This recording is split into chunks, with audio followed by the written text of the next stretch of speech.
Assalamualaikum dan selamat sejahtera. Nama saya Azhar Akmal bin Muhammad Fahmi, nombor matrik A164484 di bawah salian Dr. Muhammad Yusof bin Muhammad Noor, bidang berkhususan dalam pendidikan sukan dan rekreasi.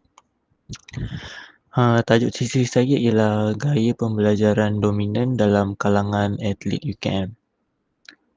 Alright, so untuk pengenalan, tujuan kajian ini adalah untuk mengkaji gaya pembelajaran perseptual yang digunakan atlet Universiti Kebangsaan Malaysia, merangkumi gaya pembelajaran visual, auditory, kinestetik dan taktil.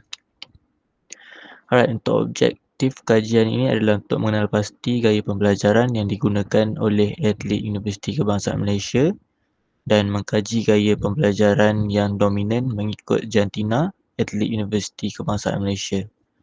Right.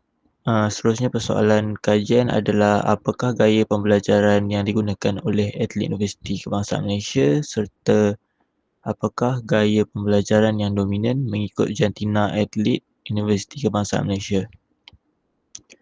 Sekarang kita akan masuk kepada pernyataan masalah.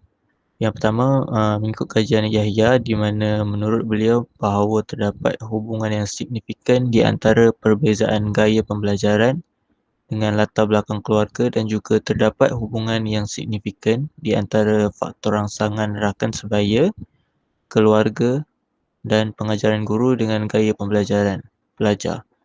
Gaya pembelajaran juga boleh dikelaskan dalam beberapa lapis seperti mana dikelaskan oleh Yahya. Gaya pembelajaran terdiri daripada 4 lapis iaitu model sasiah, model pemprosesan maklumat, model interaksi sosial dan model medium pembelajaran yang disukai. Untuk pernyataan masalah yang kedua ialah menurut Rashid, pelajar lebih suka belajar dalam situasi yang digemari oleh diri mereka sendiri. Terdapat juga pelajar yang gemar belajar berseorangan dan terdapat juga yang suka belajar secara berkumpulan. Ada juga pelajar yang suka belajar dengan mendengar syarahan atau penerangan oleh guru serta ada juga yang lebih gemar dengan membuat pemerhatian dan nota semasa belajar. Namun, pembelajaran adalah bergantung kepada dorongan atau motivasi dalam diri pelajar di samping faktor-faktor yang turut membantu dalam proses pembelajaran pelajar. Sekarang kita akan masuk dalam metodologi. Reka bentuk kajian ini ia menggunakan kajian deskriptif, analisis data. Penganalisisan data telah menggunakan analisis statistik deskriptif di mana dapatannya diterangkan dalam bentuk jadual yang menunjukkan kekerapan, peratusan dan mean.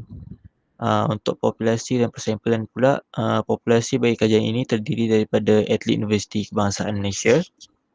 Sampel kajian terdiri daripada pelajar, atlet yang sekurang-kurangnya pernah mewakili Universiti Kebangsaan Malaysia. Jumlah responden adalah seramai 40 orang terbahagi kepada 20 atlet lelaki dan 20 atlet perempuan. Untuk instrumen kajian adalah soal selidik yang digunakan adalah berdasarkan Perceptual Learning Style Preference Questionnaire oleh Joy Reid, dan soal selidik ini telah diubah suai bahasa ke bahasa Melayu. Alright, kita masuk ke dapatan dan perbincangan. Untuk soalan yang pertama, apakah gaya pembelajaran dominan dalam kalangan atlet UKM? Yang pertama, gaya pembelajaran yang paling dominan adalah gaya pembelajaran visual dan auditory dengan nilai mean tertinggi 4.20. Bagi kategori visual dan 4.20 juga bagi kategori pembelajaran auditory. Rumusan kajian ini menunjukkan gaya pembelajaran yang paling dominan bagi atlet Universiti Kebangsaan Malaysia adalah kategori visual dan auditory. Dapatan kajian juga menunjukkan bahawa kategori pembelajaran yang paling diberi keutamaan adalah gaya pembelajaran visual auditory, gaya pembelajaran visual auditory dan diikuti dengan gaya pembelajaran kinestetik dan last sekali adalah taktil. Alright, sekarang kita masuk ke soalan yang kedua iaitu apakah gaya pembelajaran dominan mengikut jantina dalam kalangan atlet UKM? Alright, untuk lelaki, dapatan kajian menunjukkan semua kategori gaya pembelajaran digunakan bagi atlet lelaki.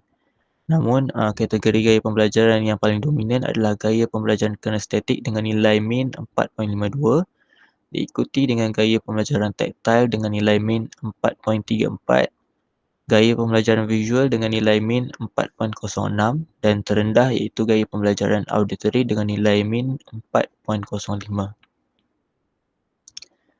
Untuk perempuan pula, dapatan kajian bagi atlet perempuan pula menunjukkan terdapat dua kategori gaya pembelajaran yang dominan, iaitu auditory dengan nilai min 4.36 dan visual dengan nilai min 4.35. Terdapat dua kategori pembelajaran yang digunakan secara minor, iaitu gaya pembelajaran kinestetik dengan nilai min 3.60 dan diikuti dengan gaya pembelajaran taktil dengan nilai min 3.41.